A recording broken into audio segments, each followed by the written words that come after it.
Bonjour à toutes et à tous, bienvenue sur votre chaîne d'information régionale. Nous sommes ensemble pour 8 minutes en images en ce vendredi 10 août. C'est le journal préparé par l'ensemble de la rédaction avec comme toujours vos prévisions météo pour démarrer bien cette journée sous le soleil avec quelques nuages mais quelques belles éclaircies. Ça ne va pas durer, on va vite se retrouver sous la grisaille avec pas mal de perturbations nuageuses et pluvieuses. Des averses sont en effet annoncées cet après-midi un peu partout dans la région, des orages aussi plus localisés. Attention enfin au vent de sud-ouest parfois en rafale près des côtes. Les températures, elles sont bien en dessous des normales de saison, plutôt fraîches. 17 petits degrés à Dunkerque cet après-midi, 18 à Calais et à Saint-Omer, 20 degrés seulement pour les maximales à Lille, on en reparle bien sûr après ce journal.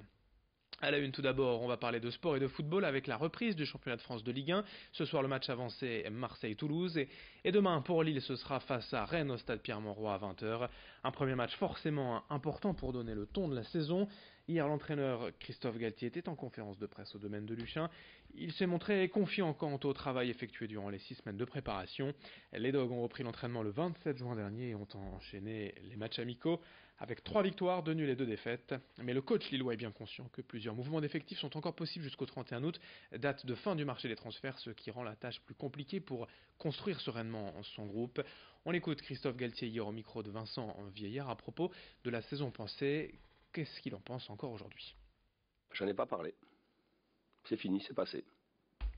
On regarde devant et on essaie de mettre tous les ingrédients nécessaires pour faire une bonne saison. Ça passe par le travail, l'écoute, la notion de partage et le respect des uns et des autres. A noter que plusieurs absents quand même sont à déplorer du côté lillois pour ce match face à Rennes. Youssouf Koné et Hamza Medil, tous deux blessés. De même que Loïc Rémy, incertain suite à une douleur ressentie à la hanche cette semaine à l'entraînement.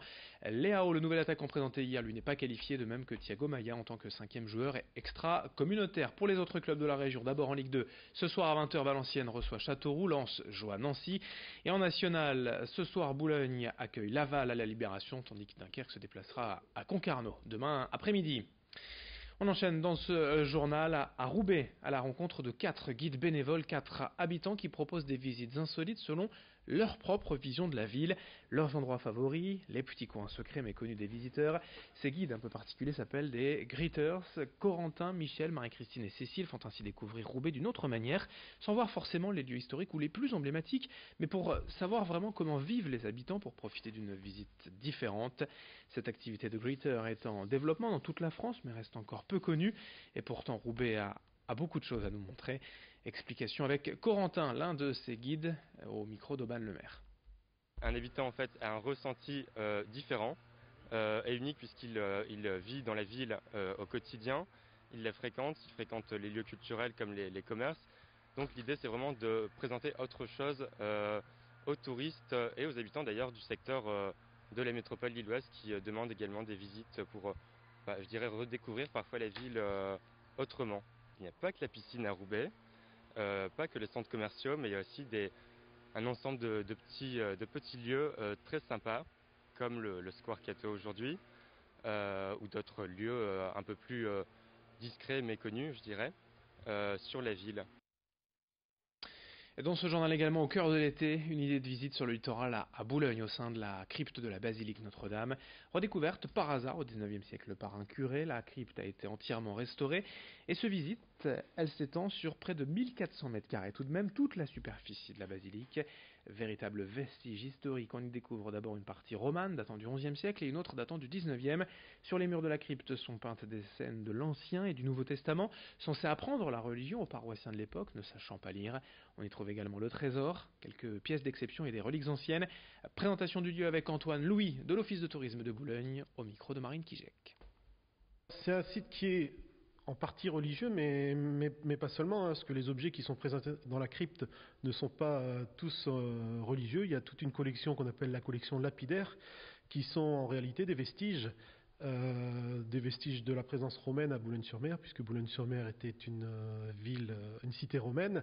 Des vestiges aussi des anciennes églises, des églises du Moyen-Âge. On a eu une église à l'époque romane, puis qui a été transformée à l'époque gothique, notamment avec l'ajout d'un chœur gothique, etc. Donc, des vestiges architecturaux. Et puis dans le reste de cette édition également, on va profiter de l'été et du week-end à venir ce vendredi pour découvrir un cocktail sans alcool. C'est notre série de l'été, vous le savez, avec le bar Le Joker à Lille qui nous accueille pour une nouvelle recette, toujours mise en image par Xavier Silly.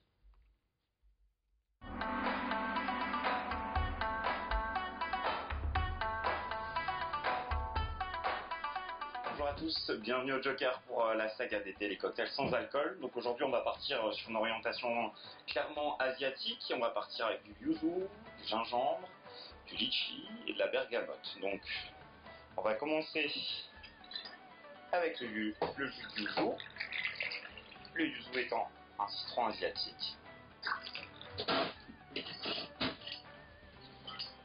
du gingembre en jus, pour donner un peu de peps, réduction de litchi, et pour finir avec la fraîcheur avec un peu de bergamote.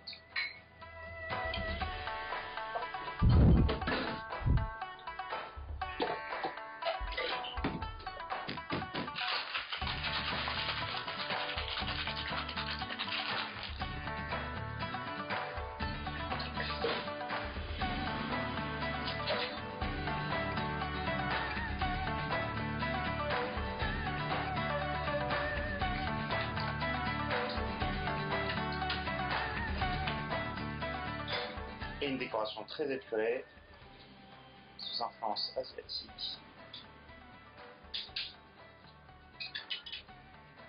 Kanpai.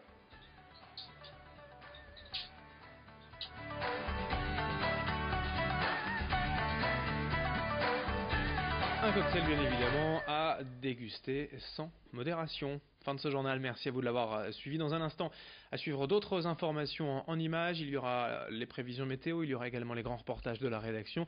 Et on se retrouve dès le prochain quart d'heure pour un nouveau point sur l'actualité près de chez vous. Très belle journée à toutes et à tous.